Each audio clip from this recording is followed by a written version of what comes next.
Según los políticos, la población mundial puede dividirse de la siguiente manera. El 90% son borregos analfabetos que solo ven fútbol y son incapaces de desarrollar espíritu crítico. Un 9% son personas con educación y cultura, realizan profesiones útiles, están preocupados por el medio ambiente pero tienen bajos salarios y no tienen poder ni influencia. Un 1% restante se queda con todas las riquezas, destruyen los recursos naturales y explotan al 99%. Esta película pretende ser lo más objetiva posible, evitando cualquier juicio subjetivo u opinión dogmática que tergiverse los hechos. Esto es especialmente aplicable a los banqueros y a los políticos.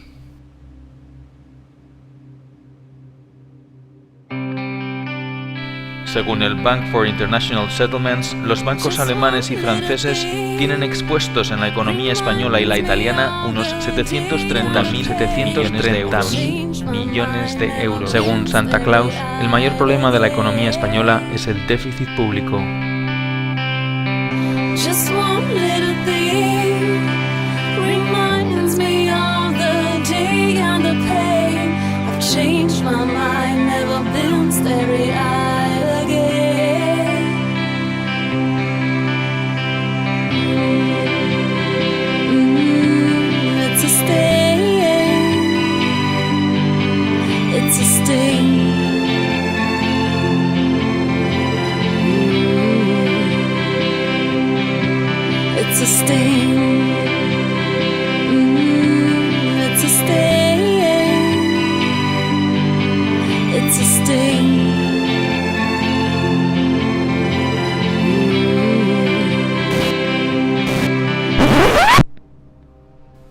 Bretton Woods.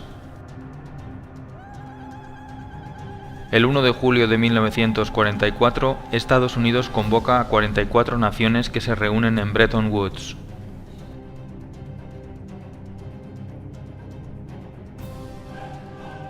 Se piensa que para llegar a la paz y a la prosperidad hay que implantar una política librecambista. En Bretton Woods se crean dos organismos clave en la economía actual: el Banco Mundial y el Fondo Monetario Internacional.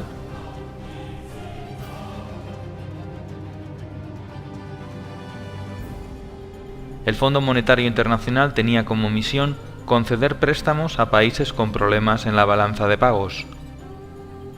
El Banco Mundial ofrecería préstamos para economías que hayan estado en guerra y que necesiten ayuda.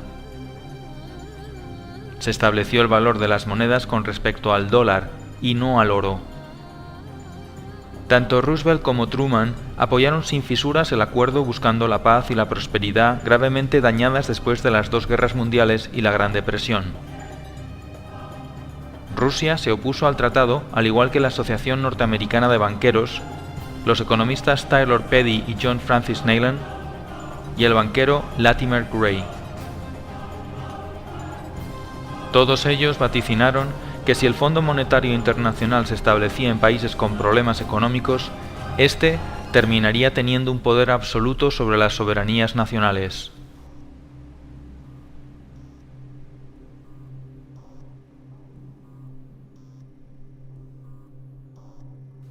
Entonces, surge una pregunta: ¿qué es el dinero?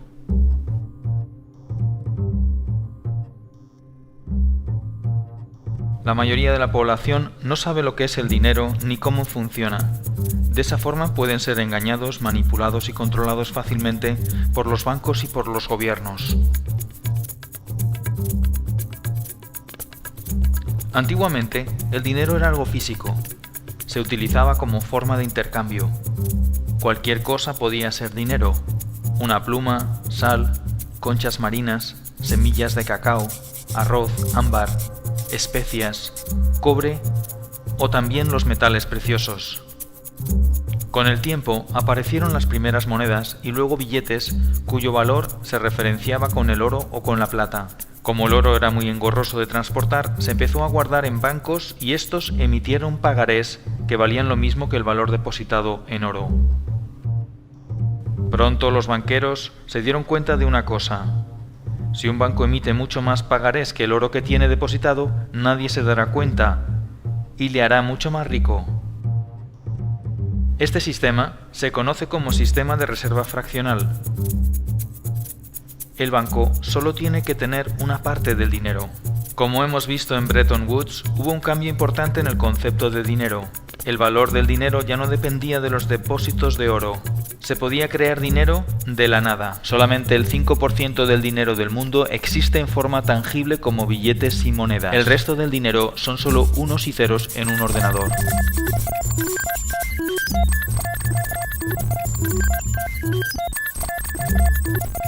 La actual política monetaria se basa en el sistema de reserva fraccionaria. Este sistema consiste en que un banco tiene derecho a prestar el dinero de sus clientes al mismo tiempo que tiene la obligación de devolvérselo cuando lo reclamen. El dinero es creado todos los días por los bancos privados en una red compleja denominada de intermediación bancaria. Cada vez que alguien pide un préstamo, el banco emite un pagaré que de la nada se convierte en dinero. Aunque se crea el dinero de esta manera, el sistema está fuertemente regulado y se basa en la confianza. Para que esto sea posible, se establece un pequeño control llamado el requerimiento fraccional de reserva. El requerimiento fraccional de reserva es el límite que impone un gobierno para la creación de dinero mediante el coeficiente de caja. El coeficiente de caja indica el porcentaje de dinero que un banco debe mantener en reservas líquidas y se calcula mediante la siguiente fórmula. Según el reglamento 1745/2003 del Banco Central Europeo, el coeficiente de caja está en un 2%. Sin embargo, según el artículo 4, los depósitos a plazo a más de 2 años se les aplica un coeficiente de un 0%. Esto quiere decir que se puede crear dinero de la nada ilimitadamente sin generar depósitos de reserva. El único límite en el mercado interbancario será el definido por el efecto multiplicador del dinero, pero en la práctica no hay límite.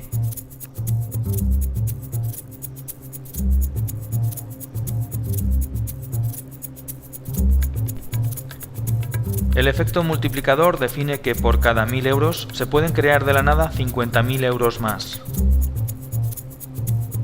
Es decir, por cada dólar o euro depositado se podían crear otros 50 más de la nada. Esto viene a ser un índice de la relación entre la economía real y la economía ficticia. En la práctica, el dinero lo crean los bancos privados cada vez que alguien solicita un préstamo. Es el prestatario el que aporta algo real, como por ejemplo su casa. Cuando un banco no puede pagar, se le rescata con el dinero de los ciudadanos. Cuando un ciudadano no puede pagar, se le echa a la calle con un desahucio legal y el banco se queda con la casa. Cuando los bancos no tienen dinero porque han agotado al límite su efecto multiplicador o bien porque su nivel de impago es muy superior, acuden a financiarse al Banco Central Europeo. El Banco Central Europeo es quien realmente hace la verdadera magia. Puede crear dinero de la nada y ponerlo a muy bajo interés y dárselo a los bancos. Ese dinero luego lo utilizan los bancos para especular, comprar bonos que el propio Estado tiene que devolver con mayor interés y prestarlo a intereses mucho mayores del 1%, generándoles unas plusvalías inmediatas por no hacer nada. De esta forma surge una pregunta ineludible. Si el dinero se crea de la nada solo en base a la deuda, ¿por qué los gobiernos no crean dinero y lo prestan directamente a las pymes y a las familias y así activar la economía?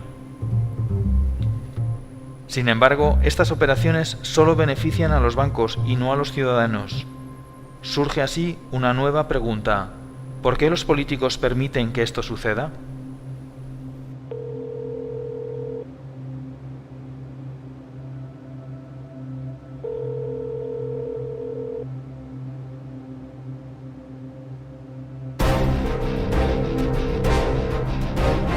Teoría de las puertas giratorias.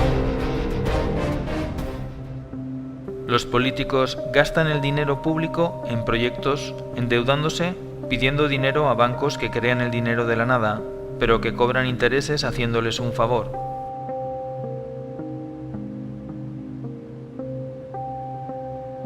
Este dinero generado de los impuestos de los ciudadanos y aumentado por nuevos préstamos va a parar a empresas amigas que diseñan presupuestos sobrevalorados mediante ingeniería financiera de forma legal. Una obra que cuesta 120 millones ahora cuesta 160 millones por arte de magia. Los proyectos suelen ser obras públicas de gran calado y se vende la idea de que este tipo de proyectos mejoran la economía del país y son buenos para la gente. Cuando esta operación se hace bien no pasa nada, pero cuando se hace mal se descubren tramas de corrupción y pueden ser juzgados por la ley. Para que el sistema funcione y queden impunes, hay que manipular las leyes o bien comprar también a los jueces. Una vez que el político se queda con la diferencia, el dinero se guarda en paraísos fiscales lejos de cualquier control.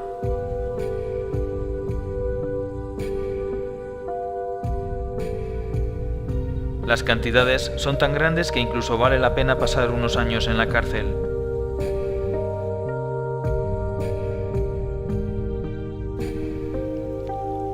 Para devolver el favor que los bancos hacen a los políticos, estos legislan haciendo que la banca siempre gane y organizando más tarde sustanciosos rescates con el beneplácito de las instituciones internacionales que están metidas en el ajo.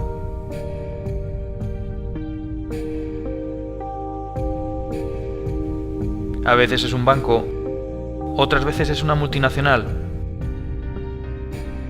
otras una gran constructora. Con estas operaciones se genera un déficit público insostenible, que no es otra cosa que una deuda contraída de la nada a través de un banco. Todo se hace muy complicado para que nadie lo pueda entender. Obviamente, no hay dinero para pagar porque se han contraído deudas inabarcables. Se vende la idea de que hemos vivido por encima de nuestras posibilidades. Como solución, se acude entonces a un rescate. El Fondo Monetario Internacional rescata al país priorizando el pago de la deuda e incluso cambiando la Constitución.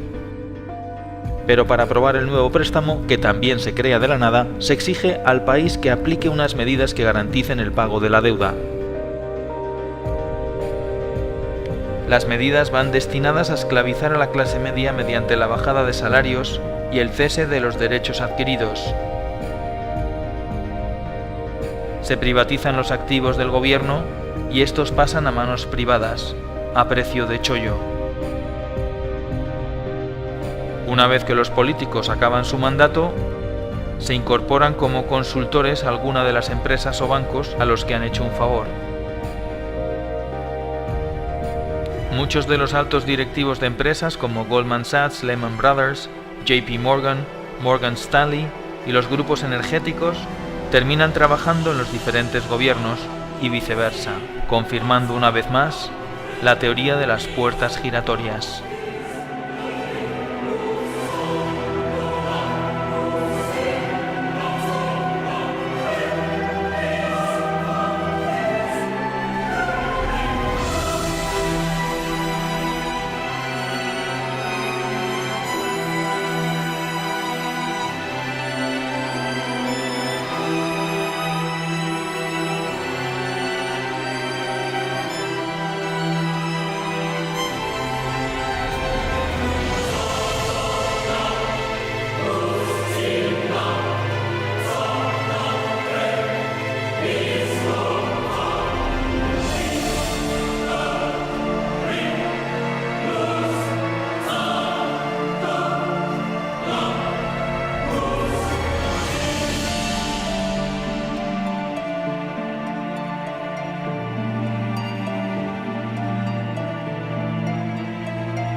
Da igual que sean de un signo o de otro, de derechas o de izquierdas, demócratas o republicanos, progresistas o conservadores. La realidad económica nos señala que los políticos, en lugar de prestar sus servicios a la ciudadanía, al 99%, la prestan al 1%. No es malo que la empresa privada y lo público estén conectados, pero es malo que los políticos trabajen solo para ese 1% y engañen al 99%, mientras ese 1% abarca la mayor y más contundente fortuna jamás amasada en la historia de la humanidad y la deposita, tarde o temprano, en los paraísos fiscales.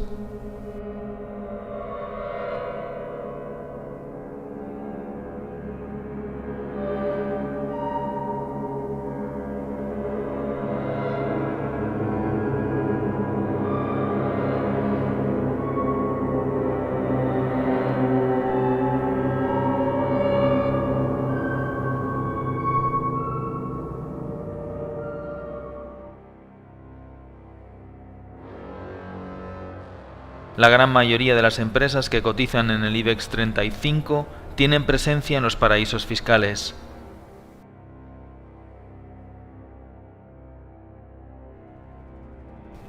Los países pobres pierden anualmente unos 160.000 millones de dólares por no recaudar impuestos a las multinacionales que operan en sus respectivos países. Según Eurostat, las inversiones financieras destinadas a los paraísos fiscales provenientes de la Unión Europea en el año 2011 ascendieron a 58.900 millones de euros. Según The Global Financial Integrity, en el año 2009, los flujos de capital que acabaron en paraísos fiscales fueron un total de 903.000 millones de dólares.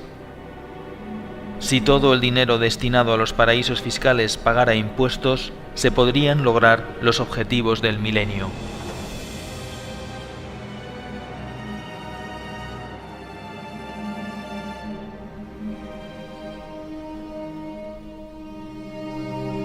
Como hemos visto, el principal problema de la economía no es el déficit público, ni siquiera la deuda.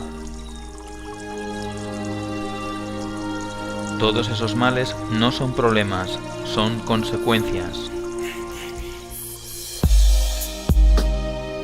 El sistema financiero y las corporaciones multinacionales, al no encontrar un límite a su actividad, han corrompido el sistema político sometiéndolo a sus intereses, dando la espalda a las personas, creando un mundo cada vez más absurdo y esclavizante. Los políticos trabajan para los lobbies financieros, dejando al ciudadano cada vez más indefenso y pobre.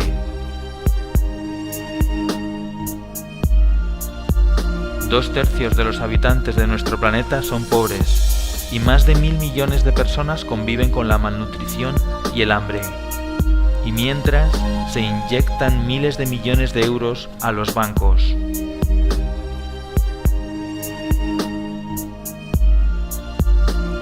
¿Cómo es posible?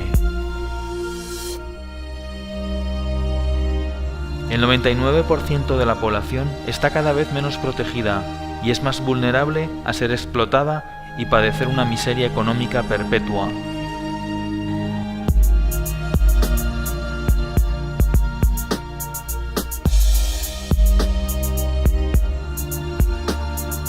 No es una crisis, es la mayor estafa de la historia. Todo por culpa de unos pocos que manipulan la economía y las leyes a su antojo. Entonces, surge una nueva pregunta, tal vez la última. ¿Qué podemos hacer?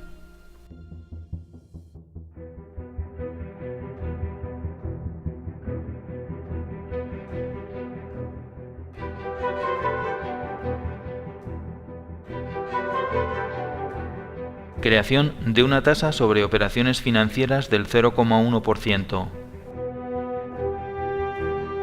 Establecer un sistema de deuda odiosa para los casos de corrupción con un tribunal independiente que lleve a cabo auditorías sobre la deuda y sus acreedores. Acabar con el secreto bancario. Limitar la actividad de los paraísos fiscales mediante impuestos al capital circulante del 30%. Presionar a los partidos políticos para que reorienten sus políticas a favor del bienestar de los ciudadanos. Apoyar asociaciones que persigan una justicia más independiente del poder político y económico. Utilizar la banca ética. Presionar y participar en las organizaciones sindicales para contrarrestar el poder de las multinacionales y de las reformas laborales. Participar y apoyar organizaciones que fomenten la solidaridad y el comercio justo. Pon en marcha una iniciativa legislativa popular. Entérate de cuáles son las condiciones concretas en tu país. Participar y apoyar organizaciones que protejan el medio ambiente y propongan un modelo de crecimiento sostenible. No votes a los partidos mayoritarios. Lee libros e infórmate sobre la realidad. No te creas lo que te dicen los medios de comunicación, la mayoría están comprados. Piensa que la pasividad y el escepticismo son cómplices de la corrupción. Afíliate a un partido con el que estés en desacuerdo y trata de cambiarlo desde dentro. No utilices la violencia, utiliza la cabeza. Somos el 99%. Tenemos mecanismos para contrarrestar el poder. Somos más fuertes. Somos más.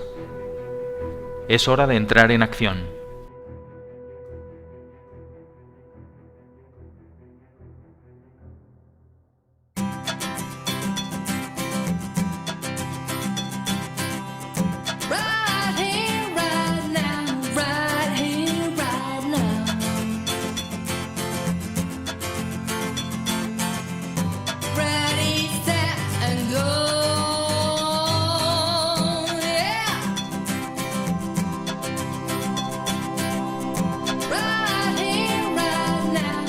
Millennium development project 8 बैनुल-अक़वामी तरक्याती मनाज़िल हैं जिन्हें सरकारी तौर पर करारदाद की शक्ल में अक़वामी मुत्तहिदा के मिलेनियम समिट के बाद अपनाया गया था।